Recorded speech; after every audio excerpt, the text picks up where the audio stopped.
opciones, otras voces. Insumos para el debate. Bienvenidos.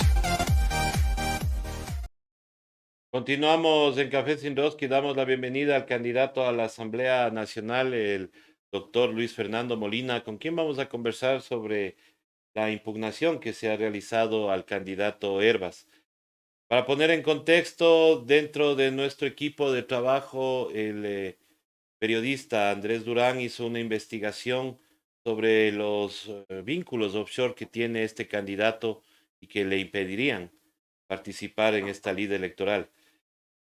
Para ello, pues obviamente la investigación que ha realizado el doctor Molina y también aparte el equipo de él, pues obviamente se han juntado estas dos para dar esta impugnación. Estimado doctor, muy buenos días, bienvenido a Hoja de Ruta, Café Sin Rosca. Cuéntenos cómo avanza este tema de la impugnación. ¿Ya se realizó? ¿Qué es lo que se espera? Doctor, muy buenos días.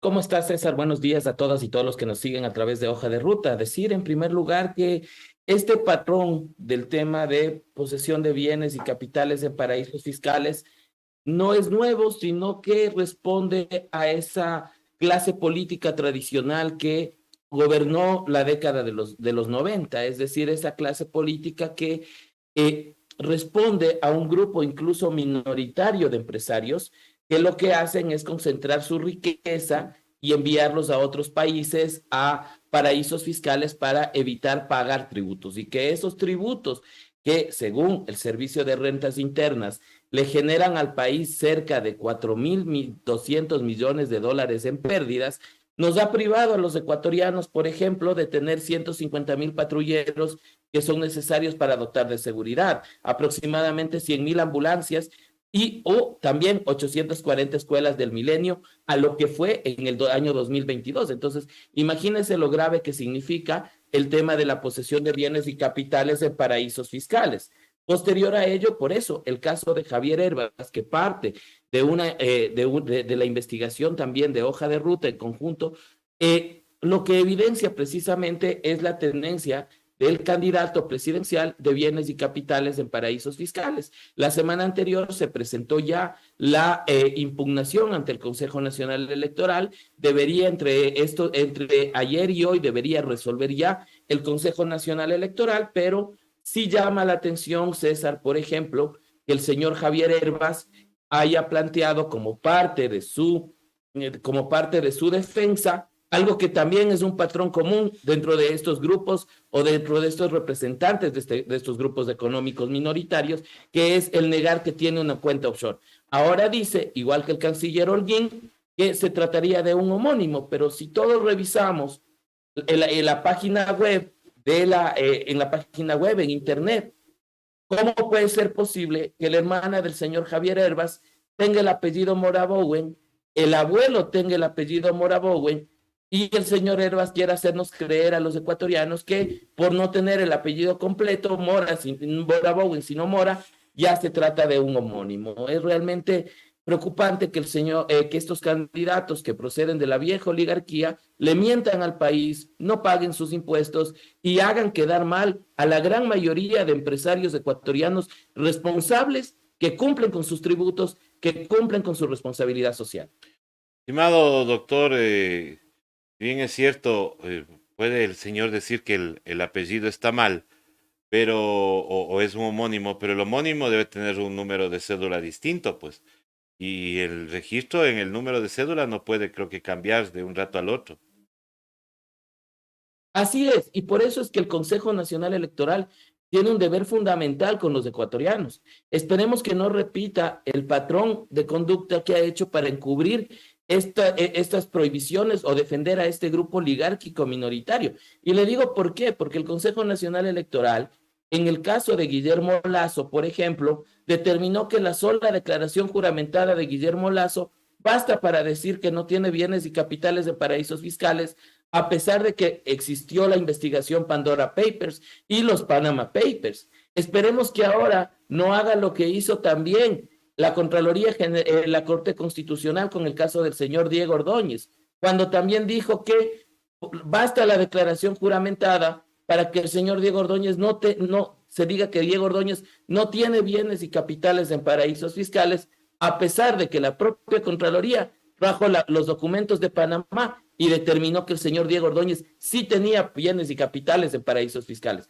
Esperemos que ahora el CNE no diga que basta la declaración del candidato para decir que no los tiene, porque la ley le obliga a investigar, a pedir información en el Servicio de Rentas Internas, en la Unidad de Análisis Financiero, al gobierno de Panamá, para poder garantizar que se cumpla el mandato popular expresado en las urnas en el 2017, donde los ecuatorianos le dijimos no a aquellos políticos y aquellos empresarios que tienen bienes y capitales en paraísos fiscales.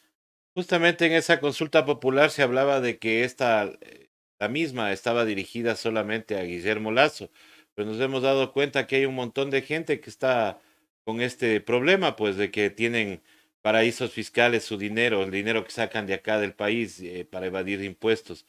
Esto obviamente parece que no le conviene mucho al Consejo Nacional Electoral, por eso aceptan las declaraciones juramentadas hechas en notarías que son parte de la familia del mismo señor Lasso, por ejemplo. Que eso es lo que sucedió, ¿no? El eterno notario que fue inclusive nombrado representante del Ecuador ante el Vaticano, pero que no se le dio el beneplácito. eh, Todo eso ha quedado evidenciado, sin embargo, el señor presidente pues accedió a la presidencia y sigue ahí. Lo mismo la gente va a pensar de que posiblemente el señor Herbas pueda declarar o sea, hacer esta declaración juramentada y seguir como candidato y que aquí no ha pasado nada. Ahí, ¿qué es lo que sucede? Hay un reglamento a esta consulta popular. ¿Por qué no se cumple? ¿Por qué no la Corte Constitucional no toma acción en este tipo de casos? Porque, César, no es un problema de institucionalidad.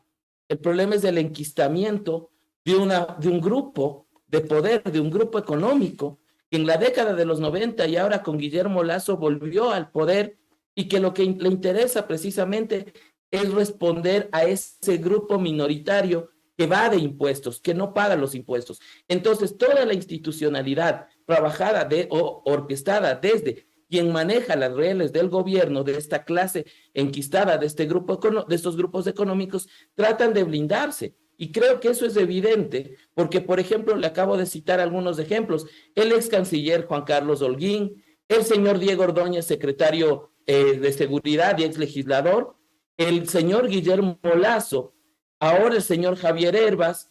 Entonces, ¿qué es lo que estamos viendo en este momento? Que el enquistamiento del modelo neoliberal o de un grupo económico que, insisto, es minoritario, pero le hacen quedar mal a la mayor parte de empresarios que son responsables, lo que buscan en este momento es lo que diría, por ejemplo, Agustín Cueva. Ellos buscan saquear los recursos del Ecuador y llevárselo al extranjero. Y los más perjudicados somos los ecuatorianos, porque ese dinero podría ser invertido en seguridad, en educación, en salud, en vías. Ese fue el cambio que propuso la Revolución Ciudadana, es decir, unirse al grupo de países que luchan contra la evasión fiscal, que luchan contra los paraísos fiscales, porque sabemos que cuando el dinero sale del Ecuador hacia otros países, ese dinero que no tributa, que no paga impuestos, termina siendo perjudicial para los ecuatorianos. A tal punto, César, que Naciones Unidas, por ejemplo, había mencionado que la evasión tributaria es una grave violación de los derechos humanos, porque cada centavo que no paga un empresario irresponsable y minoritario, finalmente significa no poder atender los derechos a la seguridad social, a la salud y a la educación de las y de los ecuatorianos. Estimado doctor, de llegar usted a la Asamblea, ¿se puede modificar o de alguna manera endurecer este tipo de controles para que no vuelva a suceder y tengamos pues la seguridad de que todos los empresarios que acceden a política pues hayan cumplido primero con el país antes de lanzarse como candidatos? Sí, yo creo que más bien lo que hay que hacer es una reforma tributaria una reforma tributaria y sobre todo también un fortalecimiento a las capacidades del servicio de rentas internas, a la unidad de análisis financiero, que permita precisamente continuar con algo que ya lo hicimos en la Revolución Ciudadana, que es esto de la identificación de los grupos económicos. Pero lamentablemente estos controles del servicio de rentas internas ahora están a merced del poder de turno. Por eso es que la responsabilidad inmediata respecto de esto recae en cada uno de los ecuatorianos, de los ciudadanos que acudamos el próximo 20 de agosto a las urnas. Porque un candidato que le miente al Consejo Nacional Electoral, que le miente al país a través de redes sociales, que no cumple con su responsabilidad tributaria, ya lo tuvimos y lo tenemos en este momento y no atendió salud, no atendió educación, vivimos una crisis carcelaria, vivimos una inseguridad, entonces ya sabemos lo que esta clase política tradicional finalmente le hace al Ecuador. Por eso creo que la apuesta el próximo 20 de agosto es tener una clase política responsable, una clase política diferente, que le apueste al país, que le apuesten a los buenos empresarios que son responsables, que pagan sus tributos, a los que cumplen con su responsabilidad social, pero sobre todo también a aquellos que establecen una nueva forma de gobierno, es decir, un gobierno que combata la evasión tributaria. ¿Por qué? Porque el combatir la evasión tributaria es garantizar recursos para el país, para salud, para educación, para trabajo, para seguridad social y para emprendimiento. Estimado doctor, ¿cuándo se espera una respuesta del CNE para esta impugnación? ¿Debe ser inmediata o hasta cuándo se puede esperar? El Consejo Nacional Electoral debería resolver esto máximo hasta el día de mañana. Posteriormente a ello, habrá una instancia de apelación ante el Consejo Nacional Electoral, ante el Pleno del Consejo Nacional Electoral, y tendremos también una instancia final ante el Tribunal Contencioso Electoral. Entonces, vías para seguir esta ruta jurídica respecto del candidato en mención existen. Lo que hace falta es voluntad política y responsabilidad de los órganos electorales para cumplir con el mandato del pueblo y no con los caprichos de ciertos grupos económicos enquistados en el poder de turno. Estimado doctor, yo quiero agradecerle por haber estado con nosotros esta mañana en Café Sin Rosca. Tu mensaje final a la ciudadanía que nos escucha.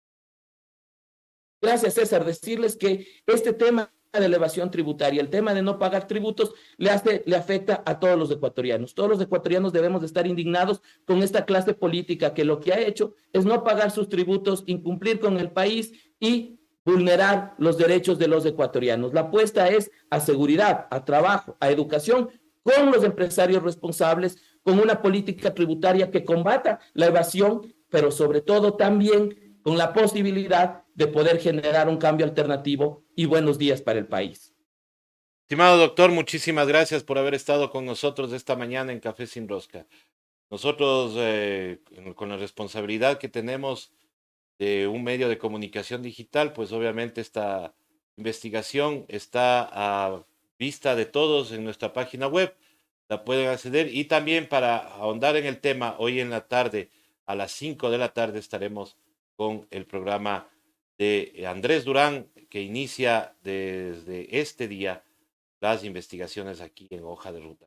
Nosotros regresamos. Y un tema final, César. Creo que esta es la responsabilidad y quiero felicitar tanto a la investigación de Andrés Durán como al medio Hoja de Ruta, porque creo que ese es el rol que deben cumplir los medios de comunicación en ejercer el control al poder de turno y a este tema que generan complicaciones y conflictividad en la ciudadanía. Una felicitación para ello y ese es el periodismo responsable que debe existir en la comunidad, porque solo de esa manera los ciudadanos nos sentimos informados de la situación y no le hacemos caso a esa cortina de humo que quieren vender algunos medios de comunicación para defender a esta clase política enquistada en el poder.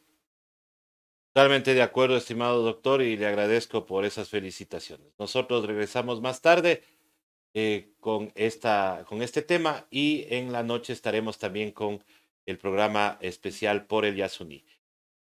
Regresamos luego de este corte con las noticias de la comunidad.